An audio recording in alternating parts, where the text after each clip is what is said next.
Hello, Days for Lots fans. This is for Monday, November 25th. Please like, subscribe, and share.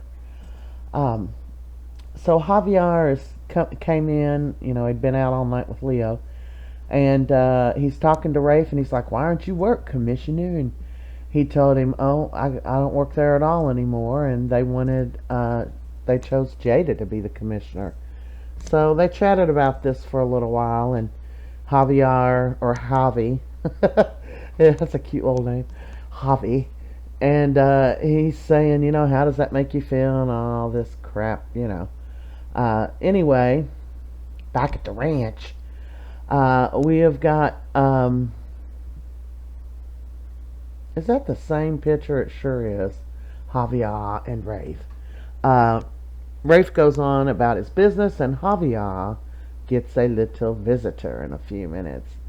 So Leo is beside himself. He goes into Marlena's office without an appointment, of course, and he's like, "Oh, my life is over," And he sits down. He tells Marlena everything, how he had the new love, and he accused Javi of being the whistleblower. And the more he talked to him, he figured out, he's probably not. And now he's caused a big mess. And Marlena said, "Why don't you apologize? Try that." And he's like, "Oh, okay. Good idea, Marlena." So I guess he's going to try to apologize. Oh, and here he is with flowers. He tries to apologize. He tells Javi he didn't even want him in. And he just walked in, and he gave him the flowers back, and he pushed him back at him. And he said, "I'm so sorry. I don't know what else to say." And Javier didn't accept it. Little Javi kicked his butt out, and he took the flowers with him. So poor Leo, right? Well, Paulina, she's still on her mean witch tour. She goes in, getting in Jada's face. "Why are you sitting behind your desk if you haven't found Hattie yet?" And she tells her, "If you can't do this job, I'll have to replace you."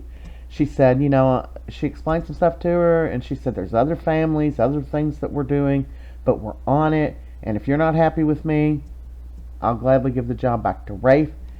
And she apologizes to her. But she doesn't stop there. She goes to the square and makes a citizen's arrest on Marlena because she thinks she's Hattie. And then she realizes she's Marlena, and she's like, "Oh, Marlena, I'm so sorry. Girl, get a grip. She's getting on my last nerve. She's all psycho over this mayor business. They need to just get her out of that role because it makes her mean and very unlikable by fans. I haven't liked her in a while. You know how it is with soap operas. You like them one day, you don't the next. It's their characters, not the people." Meanwhile, Johnny is telling his problems again to his dad, and his dad's trying to tell him, just let it go. And he says his biggest fear is that someone else is going to tell Chanel, before he does. And he says, "I can give you my advice, son.